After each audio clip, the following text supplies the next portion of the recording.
सुनील गंगोपाध्याय। उन्होंने मेरे दोनों हाथ पीछे की तरफ लेकर नायलॉन की रस्सी से बांध दिए। आंखों पर बांध दिया मोटा काला कपड़ा। मुंह में एक बड़ा रुई का गोला घुसाकर होठों पर स्टिकिंग प्लास्टर चिपका दिया। फिर मैंने महसूस किया कि 2-3 लोग मुझे ऊपर उठाकर काफी रास्ता ले गए और मुझे एक लकड़ी के तख्ते पर ले जाकर खड़ा कर दिया।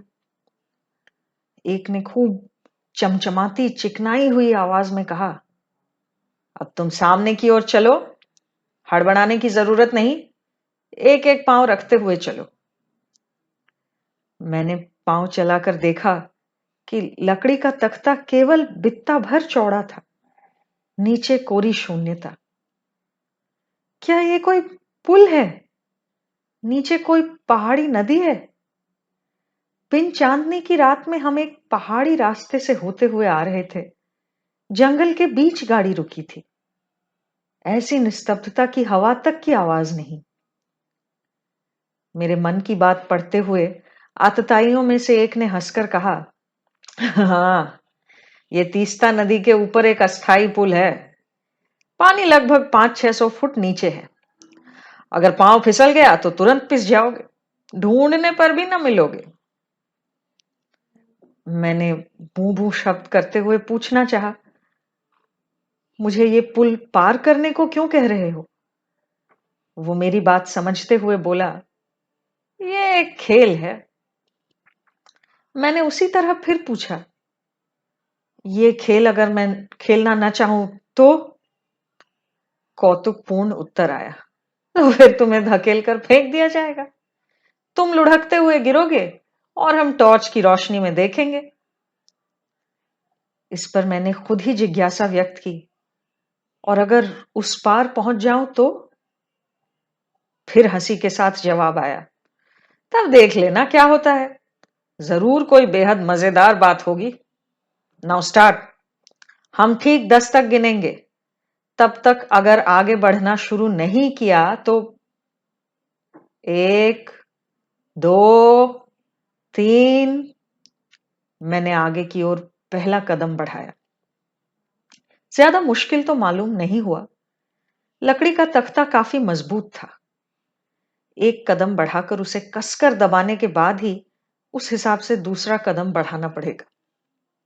हर बार यही करना होगा। जरा भी ध्यान भटकने नहीं पाए। ये असंभव कुछ तो है नहीं। इससे भी कहीं मुश्किल खेल हैं इस दुनिया में। उनकी गिनती पूरी हो सके इससे पहले ही मैं 3 कदम बढ़ चुका था। समझते क्या है ये मुझे? मुझे जबरदस्ती पकड़कर लाए हैं तो क्या मैं उनके आगे हार मान लूंगा? क्या सोचा था इन्होंने कि मैं पहले ही डरकर गिड़गिड़ाकर इनसे दया की भीख मांगूंगा? इन्होंने मुझे अब तक पहचाना नहीं।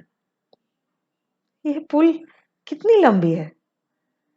तीस्ता नदी कम चौड़ी तो नहीं। जुबली ब्रिज पर से कई बार गुजर चुका हूं।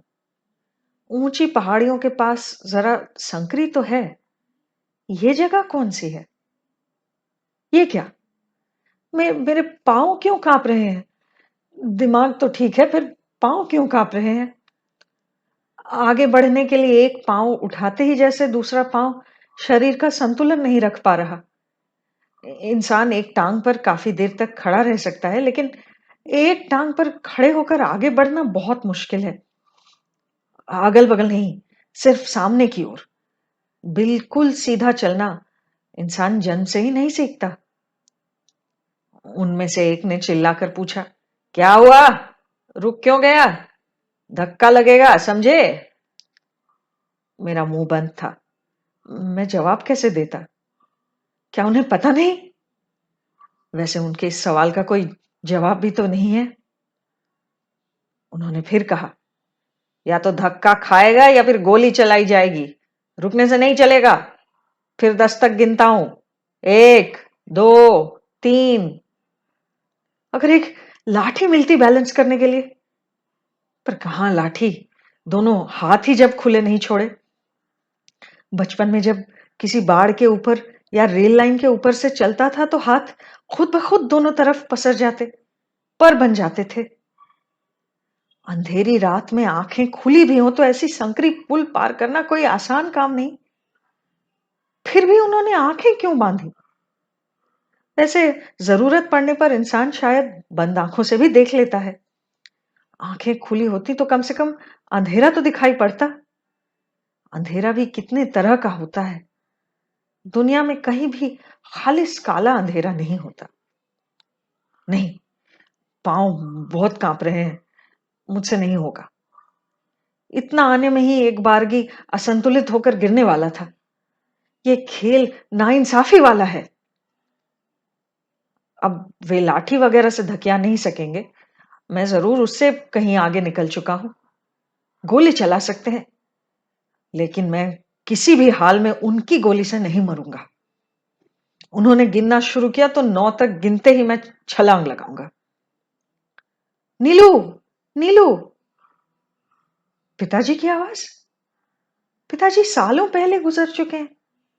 पिताजी यहां इस नदी के ऊपर आकर मुझे पुकार नहीं सकते। पर मनुष्य की आत्मा नाम की कोई चीज अगर हो भी, तो वो आत्मा पक्षी थोड़ी है कि नदी के ऊपर आकर उड़ने लगे। एह, ये मेरी कोरी कल्पना है। ऐसा कहानियों में हुआ करता है। क्या मैं अपने अवचेतन मन में शिशु बनकर पिताजी से मदद मांग रहा हूं? नीलू, नीलू! तुझसे नहीं हो रहा। मैं हाथ पकड़ लूं तेरा? पिताजी, मेरे हाथ बंधे हुए हैं। क्या आपके पास हाथ है? नहीं, मेरे पास हाथ नहीं है। लेकिन तू रुकना नहीं। तू आगे बढ़, धीरे धीरे। ऐसा सोच ले कि कुछ आगे जाकर ही तेरी मां बैठी है। मां आगे रहती है या पीछे? एक हवा का झोंका चला। अब तक तो हवा का अस्तित्व तक महसूस नहीं हो रहा था। काफी गर्मी है, लेकिन ज्यादा तेज हवा का चलना भी अच्छा नहीं। एक कदम उठाते ही जैसे मेरा शरीर एक सूखे हुए फूल की पंखुड़ी की तरह हल्का हो जा रहा है। हवा के झकोरे से भी मैं गिर सकता हूं। मैं और आगे नहीं बढ़ सकता। नहीं, नहीं बढ़ सकता। पीछे से वो गिन रहे थे। 1 2 3 7 8। नीलू, नीलू! छलांग मत लगाना। मां की आवाज? नहीं तो। आवाज दूसरी है, लेकिन बहुत जानी पहचानी है। कौन हो तुम? नीलू, छलांग मत लगाना। आओ, सामने आओ। तुम मुझे पहचान नहीं पा रहे नीलू? रिनी! मैं पहले सचमुच पहचान ही नहीं पाया था। और कहा मुझे लगता था कि मैं जीवन में कभी तुम्हें भूल ना सकूंगा। गजब है। क्या तुम सचमुच मुझे भूल चुके थे नीलू? नहीं रिनी, भूला नहीं था, लेकिन फिर काफी समय से तुम्हारी याद भी नहीं आई थी। इतने दिन कहाँ खो गई थी? मैं तो खोई नहीं, तुम ही बहुत दूर चले गए। रिनी, मेरी आंखें बंद हैं। मैं तुम्हें देख नहीं पा रहा। क्या क्या तुम पहले जैसी ही हो? पड़कियों की आंखों जैसा अवाक भाव, उड़ते हुए पंख जैसा तुम्हारा शरीर। कुछ बोलो मत नीलू। आगे बढ़कर मेरा हाथ पकड़ो। मुझसे नहीं हो रहा रिनी। मुझे और नहीं होगा। ये देखो, एक एक कदम उठाने में कितना वक्त लग रहा है। एक वक्त था जब तुम अपना सब कुछ छोड़कर मेरी तरफ दौड़े आए थे। मैं दौड़ा गया था या तुम मुझे चुंबक की तरह खींच रही थी? अब फिर उसी तरह खींच नहीं सकती। इधर से कितने साल गुजर गए। नीलू, तुम सीधे न चलकर मुड़ जाओ और आड़े आड़े चलो। देखो, फिर तुम्हें कदम उठाना नहीं पड़ेगा। एक एक पांव घसीट घसीट कर बढ़ना। पांव कांपेंगे नहीं। मैं तुम्हारी ओर हाथ बढ़ाए हुए हूं। सही कहा, आड़े आड़े चलना थोड़ा आसान लग रहा है। रिनी, तुम्हें कैसे पता चला? क्या तुम्हें कभी ऐसी पुल पार करनी पड़ी थी? कोई जवाब नहीं। रिनी नहीं आई थी। फिर से अवचेतन। आड़े चलने की सलाह रिनी दे गई या मैंने खुद ही इजाद की? काफी समय से रिनी की याद नहीं आई थी। वो खो गई थी या मैं ही दूर चला गया था। किसी ज़माने में रिनी के बेहद नज़दीक पहुँचने के लिए मुझ में ज़बरदस्त व्याकुलता थी। कितने नज़दीक? जिस तरह धूप कई लाख मीलों दूर से भागती हुई आकर इंसान के शरीर पर उछल पड़ती है, फिर शरीर के हर रोम-कूप के रास्ते भीतर चली जाती है। अंधेरे मांस, मज्जा, रग-रक्त में रोशनी कर देती है, उस तरह? नहीं, रोशनी मैंने नहीं की। रिनी ने ही की थी। एक सुनसान दोपहरी में उनके घर के नीचे वाले बैठक खाने में रिनी ने मेरी आंखों के सामने अपना एक हाथ उठाकर कहा था, इस उंगली की नोक पर क्या है बताओ तो। मुझे ऐसा लगा था जैसे वहां अंतहीन पल ठहरे हुए थे। फिर फिर भी हमने एक दूसरे को खो कैसे दिया था? अब की बार रिनी को जाने नहीं दूंगा। रिनी को पाना ही होगा। मान लेता हूं कि यहां से ठीक 10 कदम दूर खड़ी है रिनी, वैसे ही उंगली बढ़ाए हुए मुझे वहां तक पहुंचना ही होगा। नीलू, मैं ठीक 10 कदम दूर ही खड़ी हूं, तुम कदम गिन गिन कर आ जाओ।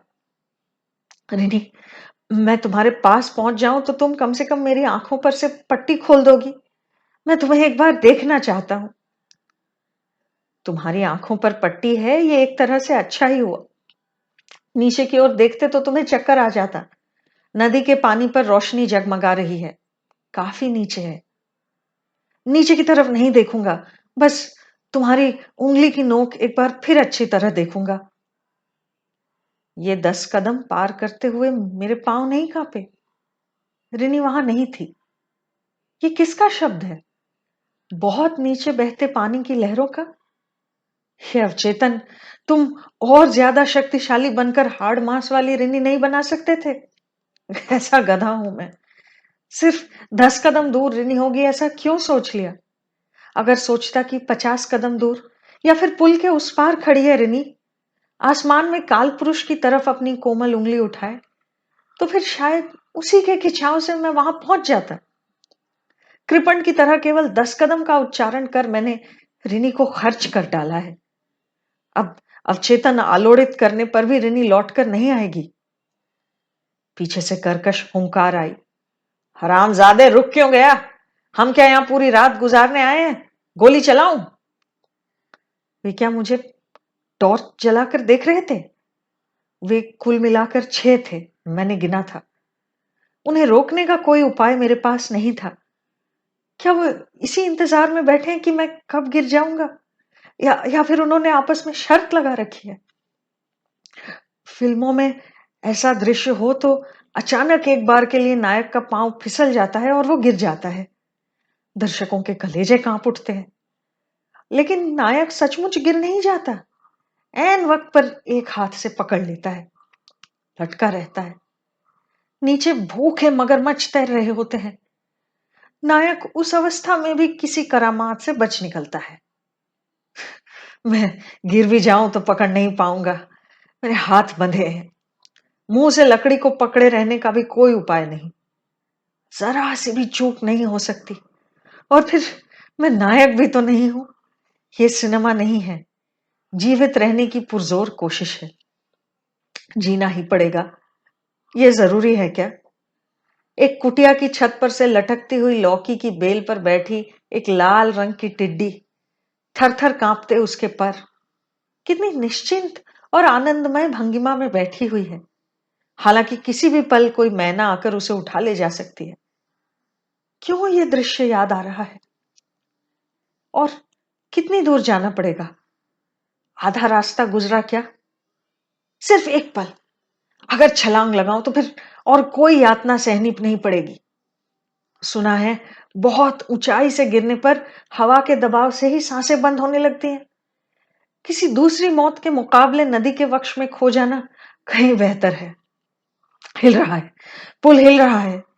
क्या उधर से वो लोग जानबूझकर हिला रहे हैं?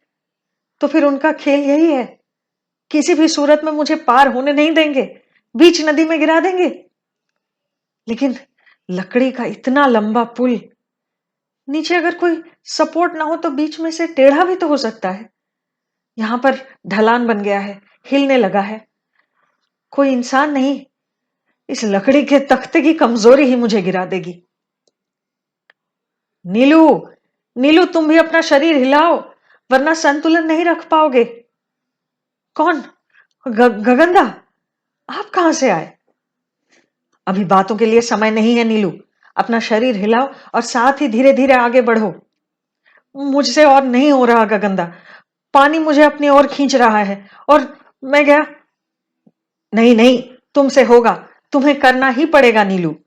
तख्ते के हिलाओ के साथ साथ शरीर को हिलाओ और साथ में एक कदम बढ़ा दो। मन में हौसला रखो, शरीर में ताकत इकट्ठा करो। नीलू तुम जरूर विजयी होगे। उफ, ये सब क्या हो रहा है? अब चेतन, गगनदा को कहां से ले आए? एक ही साथ शरीर हिलाओ, कदम बढ़ाओ, मन में हौसला, शरीर में ताकत लाओ। मुझे कोई जादू आता है क्या? कॉलेज के दिनों में गगनदा ने मुझे दुनिया भर की गलत चीजें सिखाई थी। कहा था गांव वालों से गांव की ही भाषा में बात करना सीखो। कहा था क्रांति के लिए शस्त्र उठा लो। कहा था व्यक्तिगत जीवन में प्रेम को विसर्जित कर दो। कहा था आदर्शों की खातिर दोस्त के सीने में छुरा भोंकने को भी तैयार हो जाओ। सब कुछ एक साथ मेरा सिर चकरा गया था, मैं अंधा हो गया था। जब आंखें खुली तो देखा कि गगनदा ने खुद ये सब कुछ भी नहीं माना। खुद वो आराम की जिंदगी जी रहे हैं। मुझे आंखें खोलते देख ही उन्होंने कहा, तुम कौन हो? मैं तुम्हें नहीं जानता। पिताजी, रिनी, गगनदा की बातें अब चेतन से उभर कर क्यों आ रही हैं? क्या ये कोई रूपक है? अंधेरी रात में एक खर स्रोता पहाड़ी नदी के ऊपर खतरनाक पुल मैं अकेला पार कर रहा हूं, ये कोई प्रतीक का मामला हो सकता है? शूरस्य धारा निशितया, नुकीले उस्तरे पर से चलकर जाने का नाम ही जीवन है। उपनिषद वगैरह में ऐसी बड़ी बड़ी बातें लिखी है ना। सांड की मूत, रूपक धूपक कुछ नहीं है, होता तो मैं बच जाता। 6 भयंकर आतताई मुझे जबरदस्ती उठा लाए। उनसे मेरी क्या दुश्मनी है पता नहीं। मुझे एक गोली से खत्म करने के बजाय इस विभत्स तमाशे में शामिल कर लिया है। थोड़ा पद स्खलन होने पर ही मृत्यु निश्चित है, यही कठोर वास्तव है। मेरे जीवन में शायद आज की ये रात खत्म नहीं होगी। 2, 3, 4, 5, जा रहा हूं भाई, जा रहा हूं। जीना कौन नहीं चाहता? किसी भी तरह दांत से दांत दबाए सभी जीते रहना चाहते हैं। जा रहा हूं, जा रहा हूं। लकड़ी के तख्ते का हिलाव अचानक बंद हो गया है, तो फिर शायद मैं आधा रास्ता पार कर आया हूं। बहुत गर्मी लग रही है, कमीज खोल सकता तो अच्छा होता। ऐसे अंधेरे में अगर पैंट भी उतार दूं तो क्या फर्क पड़ता है, शरीर जरा और हल्का होता। उन्होंने एक अच्छा काम किया है, शायद गलती से ही, कि मुझे नंगे पांव आने दिया। मेरे पैरों की उंगलियां सदियों पुराने पूर्वजों की तरह नीचे के अवलंबन को पकड़ रही हैं। नीलू तो डर मत, मैं हमेशा तेरे साथ हूं। पापा फिर आए हैं? पापा जब आप साथ नहीं रहते थे, क्या तब भी मैं कई अनजान रास्तों पर खो नहीं गया? मैंने फिर खुद ही तो रास्ता ढूंढ लिया था। नीलू, उन पलों में भी माँ बाप का स्नेह संतान को घेरे रहता है। संतानें समझती नहीं, स्नेह निम्नगामी है तभी समझती नहीं। वो माँ बाप को भुलाकर अपनी संतानों को ताकती रहती है। भाई अवचेतन, क्यों पिताजी को वापस ले आए? इससे तो मैं और कमजोर पड़ जाऊंगा। पिताजी की मृत्युशैया पर मैं मौजूद न रह सका। पिताजी के कई सही निर्देश मैंने नहीं माने। दोस्तों की सोबत में एक अजीब सी छटपटाहट में मशगूल रहा। लेकिन यह भी कोई उन सब के लिए पश्चाताप करने का समय है? अरे अगर किसी को लाना ही है तो रिनी को ले आओ। और कुछ नहीं तो रिनी की आवाज ही मुझ में संजीवनी शक्ति भर देगी। नीलू, मैं गगनदा हूं, आओ, सही सही कदम बढ़ाकर आगे आओ। अब ज्यादा देर नहीं, तुम पहुंच जाओगे। पुल के उस पार कितनी विशाल संभावनाएं तुम्हारा इंतजार कर रही हैं, तुम नहीं जानते। जो आदर्शों के लिए सब कुछ त्याग देते हैं, असल में वे ही सब कुछ पा लेते हैं। उफ, ये है तो मेरा अपना ही अवचेतन, लेकिन मैं इसे नियंत्रित नहीं कर पा रहा। मैंने चाहा रिनी को, ये ले आया गगनदा को। प्रिय अवचेतन, क्या तुम भी उन 6 अपराध कर्मियों की तरह मेरे मजे ले रहे हो? वरना इस समय गगनदा को ले आने का क्या मतलब बनता है? गगनता के जैसे लोग हमेशा ही इस तरह की बड़ी बड़ी वाणी सुनाते जाएंगे। इन्हें सुनकर शायद कोई दो चार लोग मुक्ति के द्वार तक पहुंच जाएंगे, और बाकी जो कई सौ या कई हजार फिसल कर गहराइयों में खो जाएंगे, उनका हिसाब कौन रखेगा?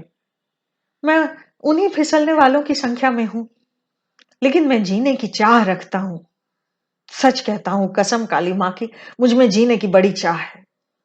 जो अनुष्ठानों में बाहर बैठकर जूठे पत्तल चाटा करते हैं, मैं उनमें से एक बनकर भी जीते रहना चाहता हूं। मैं नदी में गिरकर टुकड़े टुकड़े नहीं होना चाहता। दाहिना पांव, बायां पांव, दाहिना पांव, बायां पांव, दाहिना पांव, बायां पांव। मेरा अवचेतन नहीं है। इस वक्त पूरा मन मेरे पांवों पर टिका हुआ है। मेरी आंखें बंधी हैं, मुंह बंधा है, मेरे हाथ बंधे हैं। बस दोनों पांव खुले हुए हैं। इन्हीं पांवों के साथ मुझे जीना है। मैं पीछे नहीं हट सकता, मैं रुक नहीं सकता। क्या वो राइफल उठाए टॉर्च जलाकर अब भी मुझे देख रहे हैं? और कितनी दूर, कितनी दूर, कितनी दूर! मैं कब से चल रहा हूं। पास ही किसी का स्वर सुनाई दे रहा है। सचमुच के इंसानों का स्वर, अवचेतन नहीं, कल्पना नहीं, प्योर एंड सिंपल वास्तव। तो क्या मैं पहुंच गया, बच गया? ब्रिज के इस पार भी लोग हैं, वो बोल रहे हैं। गनीमत है कि उन्होंने मेरे कान भी ना बांध नहीं दिए, मैं साफ सुन पा रहा हूं। एक ने कहा, बकअप बकअप, आ गया आ गया, बस कुछ कदम और। दूसरे ने कहा, माय गॉड, हरामजादा सचमुच पहुंच गया। एक और ने कहा, 1:4।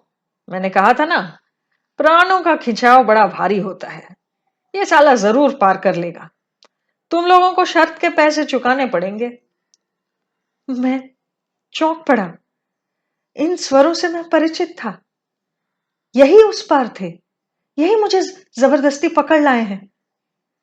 आसपास जरूर कोई सुविधाजनक, महफूज, संक्षिप्त पुल है जिससे ये लोग इस पार आए हैं।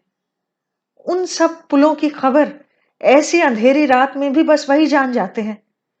उन्हें सब कुछ आसानी से मिल जाता है। उनमें से एक ने कहा, रुक क्यों गया बे, अब तेजी से आगे आ जा, अब कोई डर नहीं।